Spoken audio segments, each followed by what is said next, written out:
Hello, स्वागत है आपका अपने चैनल प्रतिभा ज्ञान पाठशाला में। आज हम उत्तराखंड के कुछ महत्वपूर्ण प्रश्नों को देखने वाले हैं।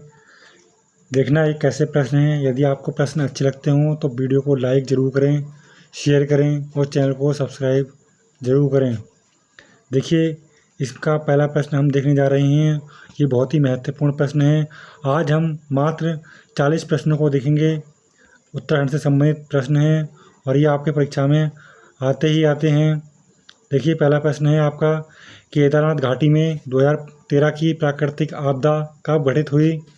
तो ये घटित हुई थी, सभी को पता होगा ये क्वेश्चन का आंसर, जून 16-17 2013 में घटित हुई थी। किसे टिंचरी माई ठाकुली देवी के नाम से जाना जाता है? तो दीपा देवी जी को ठाकुली देवी के नाम से जाना जाता है। कौन अलकनंदा नदी की सहायक नदी है? तो भिलंगना नदी अलकनंदा की सहायक नदी है। श्रीदेव सुमन की मृत्यु कब हुई थी? 25 जुलाई 1944 में की गई थी। और कितने दिनों की भूख हड़ताल के बाद उनकी मृत्यु हो गई थी? 84 दिन की भूख हड़ताल की थी इन्होंने, जिस कारण इनकी मृत्यु हो गई थी, शहीद हो गए थे ये। गर्भभंजक की उपाधि किसे दी गई है? देखिए, गर्भभंजक की उपाधि माधो सिंह भंडारी जी को दी गई है। अगला प्रश्न है, कुमाऊं क्षेत्र में भूमि निर्धारण प्रणाली किसके द्वारा शुरू की गई है? तो चंद राजाओं के द्वारा शुरू की गई है। और चंद राजाओं में सबसे पहले भूमि निर्धारण किसने किया था? भूमि निर्धारण चंद राजाओं ने तो किया था और सोमचंद्र ने इसको निर्धारण किया था। सोमचंद्र ने ही सबसे पहले चंद्रवंश की स्थापना की थी। इसने चाराल की नियुक्ति भी की, चाराल का व्यवस्था भी की थी, जिसमें कौन कौन थे? इसमें बोरा, कार्की, तड़ागी और चौधरी, ये थे चाराल। इसने ही ये चाराल की व्यवस्था की थी सोमचंद्र ने। कुमाऊं क्षेत्र में भूमि निर्धारण प्रणाली किसके द्वारा शुरू की गई थी? चंद राजाओं के द्वारा शुरू की गई थी। अगला प्रश्न है, कुमाऊं क्षेत्र में गोलू देवता जाने जाते हैं, तो ये न्याय के रूप में जाने जाते हैं। इनका संबंध कहाँ से था? ये नेपाल से इनका संबंध था, नेपाल। ठीक है, बाकी ये कुमाऊं में देवता पूजे जाते हैं, गोलू देवता के नाम से जाने जाते हैं। उत्तराखंड में प्रथम पद्मश्री प्राप्तकर्ता व्यक्ति कौन है? तो ये छत्रपति जी हैं। कौन? छत्रपति जोशी जी हैं, वायरलेस विशेषज्ञ थे ये। अगला प्रश्न है, प्रताप शाह ने प्रताप नगर की स्थापना कब की थी?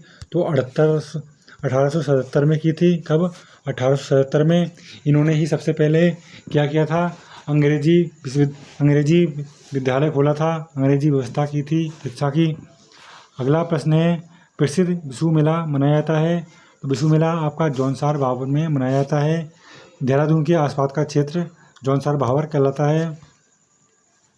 अगला प्रश्न है, उत्तराखंड में मिष्टी ताल के नाम से किसे जाना जाता है? तो उत्तराखंड में मिष्टी ताल के नाम से आपका जो रूपकुंड है उसको जाना जाता है। मिष्टी ताल के नाम से किसे जाना जाता है? रूपकुंड को जाना जाता है। अगला प्रश्न है, गढ़वाल पेंटिंग नामक पुस्तक के लेखक कौन हैं?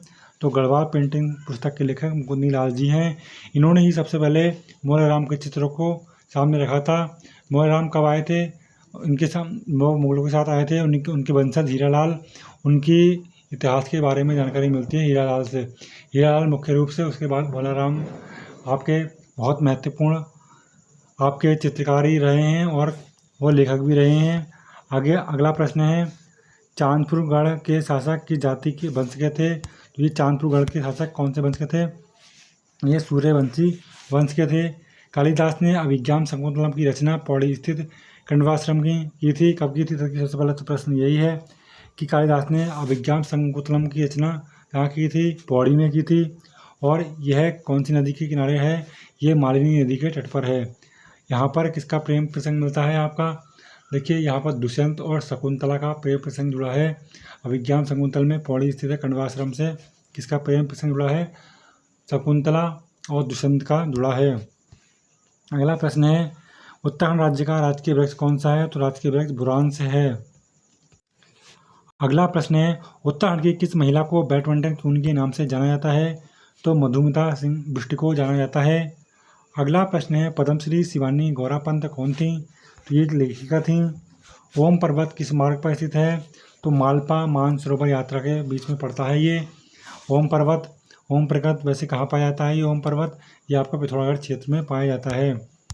अगला प्रश्न है, उत्तराखंड राज्य के दक्षिण सीमा से लगा हुआ राज्य है, तो उत्तर प्रदेश लगा है, उत्तर प्रदेश की सीमा से। अगला प्रश्न है, उत्तराखंड में प्रथम राज्यपाल कौन थे? तो सभी को पता होगा, सुरजीत सिंह बरनाला जी थे। सुरजीत सिंह बरनाला। आपके बाद कौन आया? सुदर्शन अग्रवाल जी आए, फिर BL जोशी आए, फिर मार्गरेट अल्वा जी आई, फिर आपके कौन आए? देखिए, फिर आपके किस अजीज कुरैशी जी आए, फिर किस चांदपोल आए। ये सब आपको याद रखना पड़ेगा। अगला प्रश्न है, उत्तराखंड राज्य के प्रथम राज्यपाल कौन थे? सुरजीत सिंह बरनाला जी थे। अगला प्रश्न है, उत्तराखंड राज्य में राज्यसभा के निर्धारित स्थान हैं, तो 3 हैं। 3 स्थानों पर ये राज्यसभा क्षेत्र चुना जाता है, जिसमें आपका पूरे उत्तराखंड में कितनी सीटें हैं? 3 सीटें हैं। लोकसभा की कितनी सीटें हैं? 5 सीटें हैं। लोकसभा की 5 सीटें हैं और राज्यसभा की कितनी हैं? 3 सीट हैं। अगला प्रश्न है, अशांति देव राजवंश की प्रारंभिक राजधानी थी, तो कहाँ थी? अशांति देव राजवंश की प्रारंभिक राजधानी जोशीमठ थी। अगला प्रश्न है, 11वीं योजना में ऊर्जा के लिए उत्तराखंड राज्य ने कितनी धनराशि स्वीकृत की थी? 4,874 रुपये की धनराशि स्वीकृत की थी। अगला प्रश्न है, सरोला ब्राह्मण प्रथा धूली पाथा पैमाना किस राजा ने शुरू किया था? तो अजयपाल ने शुरू किया था। ये 37वां राजा था। प्रथम राजा कौन था? आपको बताना है। अगला प्रश्न है, अल्मोड़ा में होम रूल लीग की स्थापना कब हुई थी? तो होम रूल लीग की स्थापना 1914 में की थी। देखिए, यहाँ पर राज्य में होम रूल लीग की स्थापना भगत पांडे और अन्य नेताओं ने की थी, लेकिन आपका यदि देखा जाएगा तो होम रूल लीग की स्थापना बाल गंगाधर तिलक और इसने एनी बेसेंट ने की थी केंद्रीय स्तर पर, लेकिन राज्य में कब की गई थी? ये 1914 में की गई थी। अब 1916 में तो वहाँ हुई थी, 1914 में अपने यहाँ हुई थी, यानी कि अपने यहाँ पहले हो गई थी। अगला प्रश्न है, अल्मोड़ा में होम रूल लीग की स्थापना कब हुई थी? ये आपका हो चुका है। चांदपुर गढ़ का राज्य स्थित है, चमोली में है। किसे कहते हैं चांदपुर गढ़ राज्य? चमोली में। चमोली को चांदपुर गढ़ राज्य कहते हैं। जोशियारा से धरासू तक विद्युत परियोजना हेतु ले जाने के लिए निर्मित 16 किमी भूमि सुरंग स्थित है, तो ये कहाँ पर स्थित है?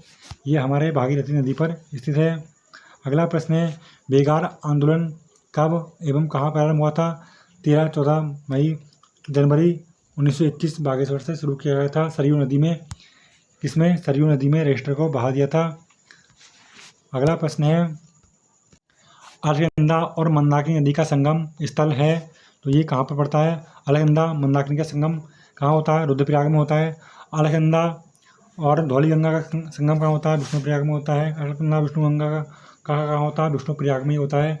अलकनंदा और आपका भागीरथी, अलकनंदा भागीरथी का संगम कहाँ होता है? अलकनंदा भागीरथी का संगम देवप्रयाग टिहरी में होता है।